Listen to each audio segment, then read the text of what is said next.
Praise the lord. దేవుని నామానికి స్తోత్రములు కలుగునుగాక. దేవుని బిడ్డలారా, దేవుని యొక్క మాటలు మనము జ్ఞాపకం చేసుకుందాం. యెషయా గ్రంథము 57వ అధ్యాయము 18వ వచనము.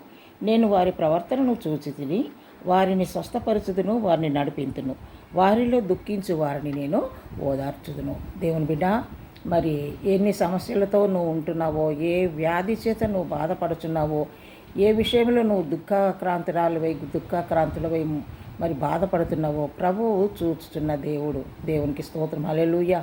వారి ప్రవర్తనను నేను చూచుచున్నాను. దేవుని బిడ్డ, నువ్వు పడే బాధలు, నువ్వు పడుచున్నటువంటి కష్టము ఆయన చూచుచున్నాడు. నేను వారి యొక్క ప్రవర్తనను చూచి తిని వారిని నేను స్వస్థపరచుదును. మన దేవుడు స్వస్థపరిచే దేవుడు. నువ్వు ఏ కష్టము, ఏ వ్యాధి చేత నువ్వు బాధపడుతున్నావో, ఏ బలహీనత చేత నువ్వు పీడించబడుతున్నావో, దేవుడు నిన్ను ముట్టే దేవుడు, నిన్ను బాగు చేసే దేవుడమ్మా. దేవుడు నిన్ను స్వస్థపరిచే దేవుడు. నేను నిన్ను స్వస్థపరచుదునని అంటున్నాడు. వారిలో దుఃఖంలో ఉన్న వారిని నేను ఓదార్చుదును అంటున్నాను. అవును, మన దేవుడు దుఃఖంలో ఉన్న వారిని ఓదార్చే దేవుడు. ఓదార్చే దేవుడు మనకున్నాడు. బలపరిచే దేవుడు మనకున్నాడు. దేవుని బిడ్డ, నువ్వు దేని విషయంలో కూడా కృంగిపోవద్దు, మరి అలసిపోవద్దు, నిరాశకు నిస్పృహలకు నువ్వు గురి కాకూడదు. ఎందుకంటే ఆయన నిన్ను చూచుచున్న దేవుడు.